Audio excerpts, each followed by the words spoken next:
છે તમે તમારા પરિવારજનને સંસ્કારિત કરો. તમે એન્ટરટેનમેન્ટ માટે ટાઈમ કાઢો છો એની માટે અમે વિરોધ નથી કરતા. તમે પિકનિક ના જાઓ છો, ઇટ્સ ગુડ, ઇટ્સ ફાઇન. પણ how many of you really care કે નેક્સ્ટ જનરેશનને વેલ્યુઝ અને વર્ચ્યુઝ એના લાઈફમાં નાનપણથી ઇમ્બાઇબ થાય? તમારો છોકરો નાનો હોય ત્યારે તમે એને સંતાન તરીકે એક જનરલ નોલેજ કે ઇન્ફોર્મેશન માટે તમે એને ઓળખાણ કરો કે બેટાને વિરાટ કોહલી કહેવાય, અને રોહિત શર્મા કહેવાય, he is Imran Khan, prime minister of Pakistan, is Donald Trump, president of America. એ બધું તમે એને આપો છો, એની અમે ના નથી પાડતા. જનરલ નોલેજ માટે ખૂબ જરૂર છે, જીકે અને ઇન્ફોર્મેશન ઇઝ મસ્ટ. પણ સાથે તમે તમારા સંતાનને શ્રવણ, પ્રહલાદ, નચિકેતા અને ધ્રુવની વાત કોઈ દિવસ કરી? ફેથફુલી છાતી ઉપર હાથ મૂકીને મને જવાબ આપજો કે તમે જો તમારા સંતાનને શ્રવણ, પ્રહલાદ, નચિકેતા, ધ્રુવની વાત કરી હોય તો આંગળી ઊંચી કરો. બરાબર ઊંચી કરો એટલે મને દેખાય. Not even 25. તો તમારે ખાલી એને સ્ટાર્સ અને પોપ સ્ટાર્સ એની જ ઓળખાણ કરાવવાની છે. Again I am not against it, પણ તમે એને શ્રવણની વાત નાનપણથી કરી હશે કે બેટા મા બાપની આવી સેવા કરી, તો એનામાં એ શ્રવણનું કેરેક્ટર નાનપણથી ઉતરી ગયું હશે. નાના હોય ને ત્યારે બધી જીબી ફ્રી હોય, તમે જે અંદર નાખો ને બધું રોપાઈ જાય. તો શ્રવણનું કેરેક્ટર એના હૃદયમાં ડેવલપ થયું હશે તો તમે ભવિષ્યમાં જ્યારે વૃદ્ધ હશો ને તમને માથું દુખતું હશે કે પગ દુખતા હશે ત્યારે તમે પગ કે માથું દબાવી આપશે. બાકી ગળું તો છે જ અને દાબી દે છે. તમે 2-3 વર્ષ પહેલા એક સેલ્ફી વિડીયો એક બહુ જ મોટા ધનાઢ્ય વ્યક્તિએ જાતે રિલીઝ કરી હતી, તમે જોઈ હશે. મુંબઈના એક બહુ જ મોટા બિઝનેસમેન, શૂટિંગ્સ એન્ડ શર્ટિંગ્સ, એનું બહુ જ મોટું બ્રાન્ડ નેમ છે. એનું સબટાઇટલ છે ધ કમ્પ્લીટ જેન્ટલમેન. 20,000 કરોડનું એમ્પાયર એમના દીકરાને આપ્યું. અને જે કઈ પ્રસંગો પરિવારમાં બન્યા હશે, બેટાએ બાપને ઘરમાંથી કાઢી મૂક્યા, ત્યાં મરીન ડ્રાઈવ પર નેપેન્સી રોડ ઉપર એને 2 BHK ફ્લેટમાં મૂકી દીધા ભાડે. એક જૂની ગાડીને એક ડ્રાઈવર આપી દીધો અને ઘરમાં એક શેફ આપી દીધો. એ વ્યક્તિએ 70 વર્ષની ઉંમરે રડતા રડતા પોતાનો વિડીયો વાયરલ કરેલો, યાદ આવે છે?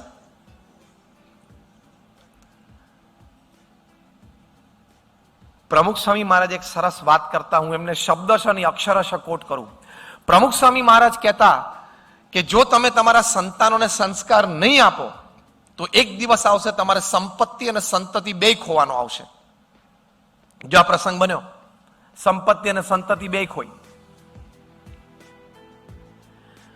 તમારા સંતાનોને તમે મોડર્ન બનાવો, એટિકેટ શીખવાડો, મેનર્સ શીખવાડો, પણ સાથે એટલો જ સમય અને વેલ્યુઝ અને વર્ચ્યુઝ માટે પણ આપો.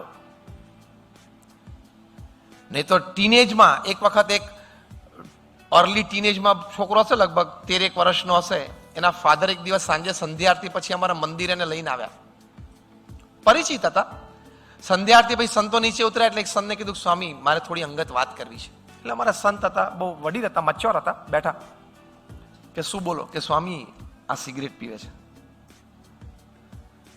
એટલે અમારા સંતે પૂછ્યું કે તમે જોયું કે કોકની કીધેલી વાત સાંભળો છો અને કહો છો? તો કે ના સ્વામી મેં નજરે જોયું. પૂછો એને. એટલે પેલું બાળક કે હા પપ્પાએ જોયું, એમાં ખાલી હા પાડી. તો કે સ્વામી આવું ચાલે? આપણા ઘરમાં આવા સંસ્કાર, આ 13 વર્ષની ઉંમરે સિગરેટ પીવે, ઊભો ઊભો 12 ફૂટપાથ ઉપર આખું ગામ જોવે, ચાલે એવું? અમારા સંતે કીધું કે બરોબર છે, પહેલા હું તમને પ્રશ્ન પૂછું, તમે સિગરેટ પીવો છો? એટલે પેલા પિતા કે હા સ્વામી હું પીવું છું. બીજો પ્રશ્ન પૂછ્યો, તમે ઘરમાં સિગરેટ પીવો છો? તો કે હા સ્વામી હું પીવું છું. ત્રીજો પ્રશ્ન પૂછ્યો કે કોક દિવસ સવારે કે સાંજે તમે ઘરે હો અને સિગરેટ પીવી અને સિગરેટ ખલાસ થઈ ગયો, તમે આ બાળકને ક્યારે પાનના ગલ્લે મોકલ્યો છે? એટલે કે હા સ્વામી મોકલ્યો છે. અમારા સંત કે ફિનિશ, ચેપ્ટર એન્ડ્સ.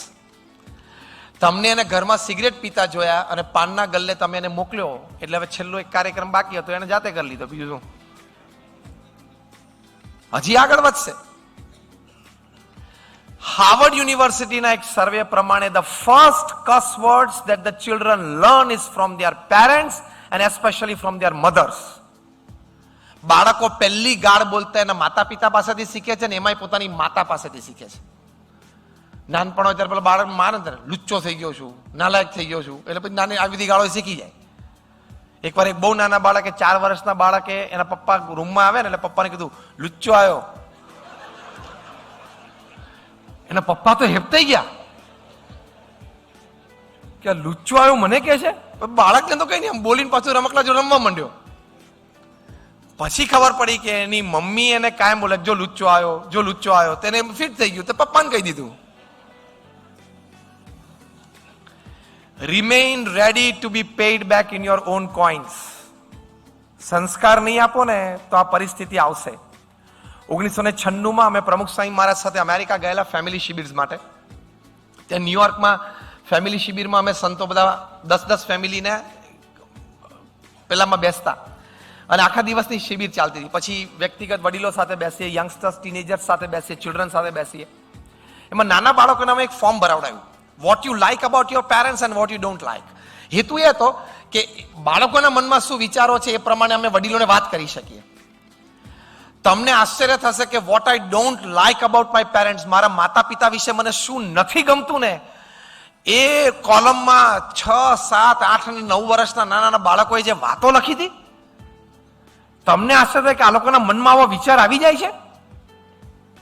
એક 7 કે 8 વર્ષના બાળકે એવું લખેલું કે I don't like the way in which my parents treat my grandparents at home.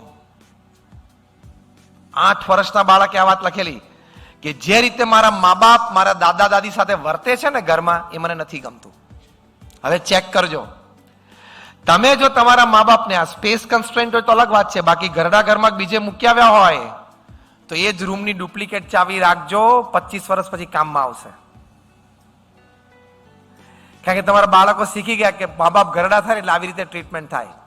તમારા વૃદ્ધ માતા પિતાને ટાણે કટાણે જમવા જોતું હોય કે દવા જોતી હોય, જો તમે થાળી પછાડી તો એ જ રણકાર 25 વર્ષ પછી સાંભળવાની તૈયારી રાખજો.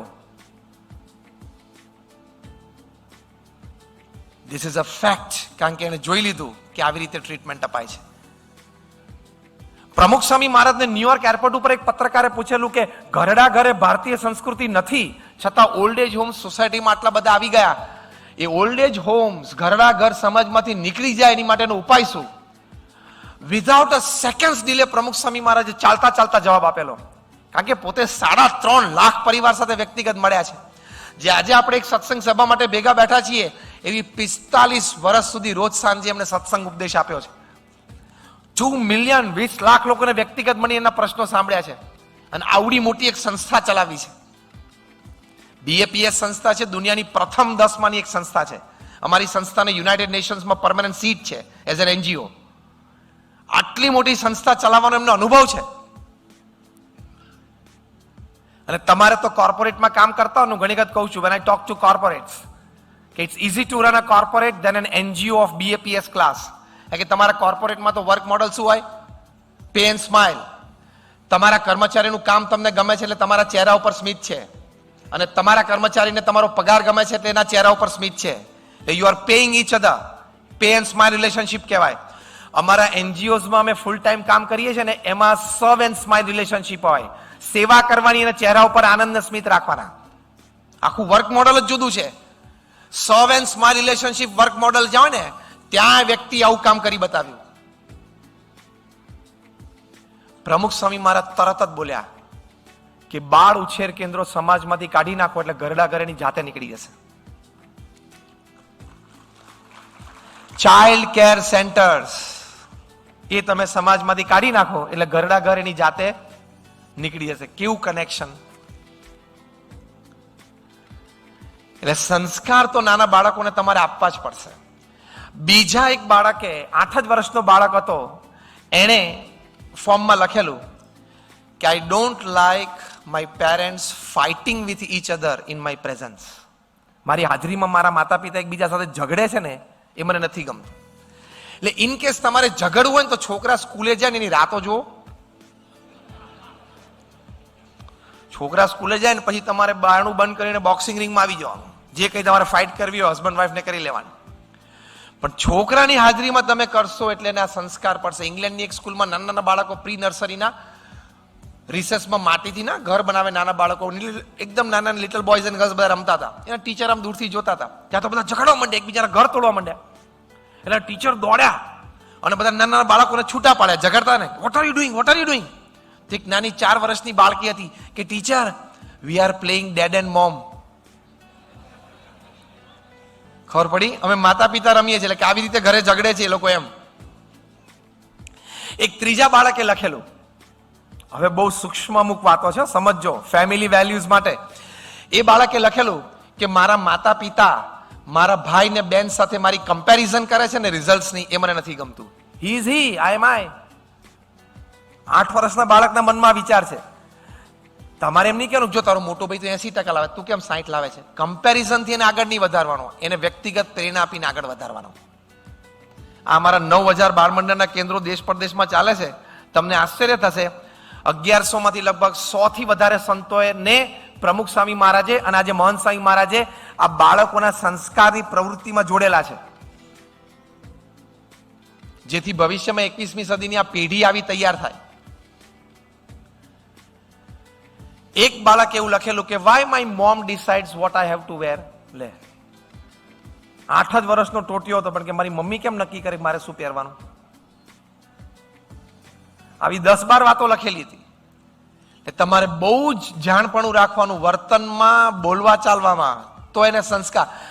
સમાજમાં એન્જિનિયર્સ ને ડોક્ટર્સની કોઈ ખોટ નથી, ચાર્ટર્ડ એકાઉન્ટન્ટ્સ અને કંપની સેક્રેટરીની કોઈ ખોટ નથી, કારણ કે જેટલા છે ને એમાંથી 15% બિચારા નવરા ફરે છે, જોબલેસ છે.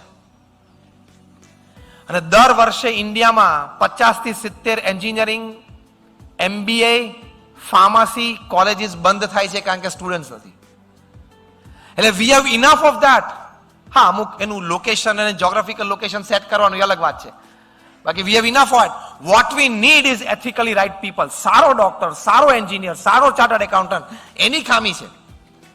તમે તમારા સંતાનોને CA, CS, MBA કરો, okay, it's part of routine, એમાં કઈ બહુ મોટી વાત નથી.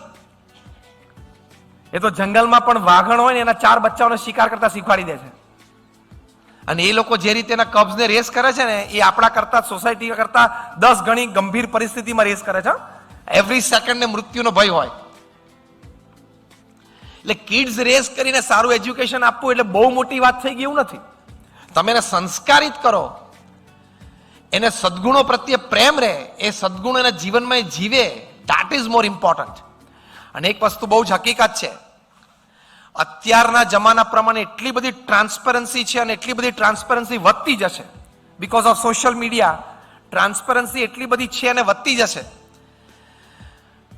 અને દિવસે દિવસે કાયદાના હાથ ને કાનૂનના હાથ પણ એટલા લાંબા થતા જાય છે, અને દિવસે દિવસે કાનૂન પણ એટલા સ્ટ્રિક્ટ થતા જાય છે. ગમે તેવો બુદ્ધિશાળી વ્યક્તિ હશે, હોશિયાર હશે, સમાજમાં પ્રતિષ્ઠિત હશે, 500 પ્રતિષ્ઠિત માણસો સાથેની ઓળખાણો હશે, પણ નીતિ નિયમ અને સિદ્ધાંતમાં જો ભૂલ કરશે ને તો પ્રશ્ન આવશે, આવશે ને આવશે જ. તમારા સંતાનોને આ શીખવાડો, કારણ કે સ્કૂલ્સમાં નહીં શીખવાડે ગ ગણપતિનો ગ ગધેડાનો શીખવાડશે, કારણ કે ગ ગણપતિનો શીખવાડે તો you are saffronising education, this is a secular state. એટલે ગ ગણપતિનો નહીં શીખવાડાય, એટલે પછી મોટો થઈને ગ શેના જેવો થાય? ગધેડા જેવો થાય, ગણપતિ જેવો તો થાય નહીં. પણ આપણે સેક્યુલરિઝમનો યથાર્થ અર્થ જ નથી સમજ્યા. દરેક ધર્મો સારા, દરેક ધર્મ મોટા, દરેક ધર્મની શીખ સારી, ધેટ ઇઝ સેક્યુલરિઝમ. હા, તો કોઈ ધર્મ નહીં એવું નહીં. એટલે પછી શ્રવણ, પ્રહલાદ, નચિકેતા, ધ્રુવની વાતો પાછી નાનપણમાં ના આવે. What I mean to say, આ વેલ્યુ શીખવાડજો, નહીં તો 20, 25, 30, 40 વર્ષનું